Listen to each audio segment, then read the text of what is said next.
Bonjour à tous. Du coup, je vais profiter de cette petite présentation flash pour vous parler de l'implantation d'un observatoire des transferts dans la zone non saturée en plein cœur de la Beauce et vous présenter les premiers résultats concernant la dynamique des écoulements et l'estimation des temps de transfert qui a pu être obtenue.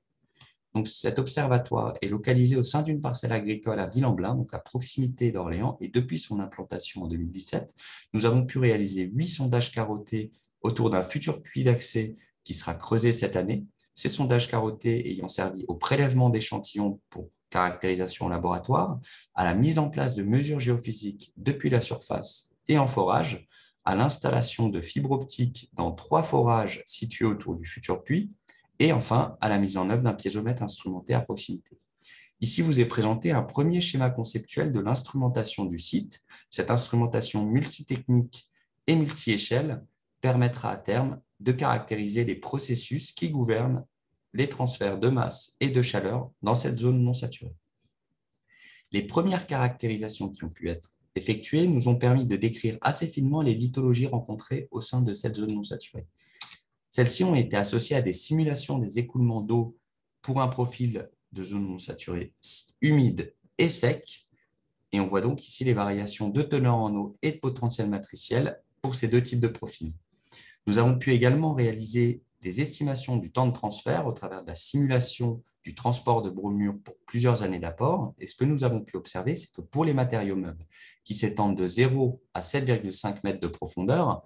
ces temps de transfert étaient grandement influencés par les conditions météorologiques et l'hétérogénéité des propriétés hydriques et lithologiques des matériaux. Concernant les matériaux durs, nous observons que la roche massive va engendrer la présence de nappes perchées au sein de cette zone non saturée, notamment dans le cadre de conditions humides, qui sont dues à la très faible perméabilité de ces matériaux. Au final, nous avons pu estimer des temps de transfert compris entre 25 et 40 ans pour que l'eau passe depuis la surface du sol jusqu'à la nappe dans le cadre d'une nappe qui est située environ à 15 mètres de profondeur.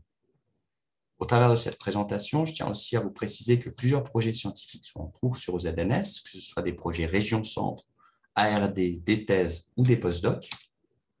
Les futures étapes clés du projet comprennent la réalisation du puits d'accès dont le creusement commencera en avril 2021 et qui sera finalisé en mars 2022, et une instrumentation du puits et du site OZNS qui démarrera en 2022 pour s'achever en 2025 et est associée au lancement du monitoring. Plusieurs collaborations sont en cours et en lien avec la thématique de cet atelier, notamment concernant le suivi de la qualité de l'eau et de la dynamique de la zone critique avec plusieurs partenaires, qu'ils soient privés ou publics. Je profite également de cette présentation pour vous préciser que l'Observatoire est ouvert à tout type de collaboration, que ce soit la mise en place de campagnes de monitoring sur le site OZNS en profitant de l'instrumentation innovante en place et ou de vos propres outils de monitoring, l'instrumentation du site OZNS à l'aide de techniques de monitoring et capteurs qui sont soit développés, soit utilisés par les équipes ITSI INSU, et le montage de stages, de thèses ou de projets en lien avec ces thématiques de recherche et ces verrous scientifiques et techniques. Je vous remercie de votre attention.